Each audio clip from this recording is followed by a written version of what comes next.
All right, turning now to a live look at the nation's capital. We are now just 4 days away from a potential government shutdown. The government is set to run out of money just before midnight on Saturday. That's unless Congress comes up with a way to pass a spending bill.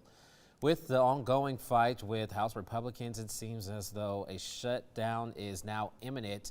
Many of them have drawn a hard line in the sand because they want deep spending cuts.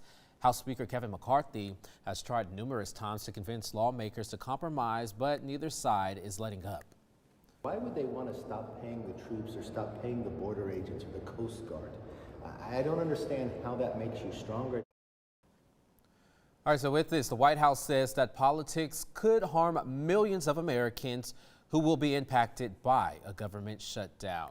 Now, one of the biggest impacts would be millions of paychecks. Well, yeah, that's right. Many of you reached out to us asking if all federal employees would be impacted. Well, Brandon Lewis from our National Verify team is looking into it.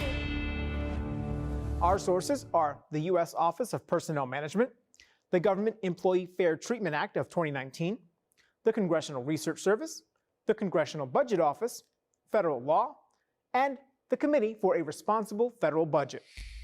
Let's start with essential workers. These are people like air traffic controllers, federal law enforcement, and embassy staff. All of them must continue to show up for work, but they won't get paid until the shutdown ends. Active members of the military are also considered essential workers. Next, non-essential or non-accepted workers are furloughed, which means they won't have to report to work. But a federal law passed following the last shutdown ensures they will get retroactive pay once the shutdown ends. Finally, what about members of Congress themselves? Well, they'll keep getting paid during the shutdown along with the president and federal judges because the Constitution requires it. So, in the end, every federal worker impacted by the shutdown will get paid eventually. Some right away, and others once the shutdown ends. With your Verify, I'm Brandon Lewis. All right, thank you, Brandon. Well, it is easy to reach out to us with your Verify questions. All you got to do is email us at verify@kcentv.com.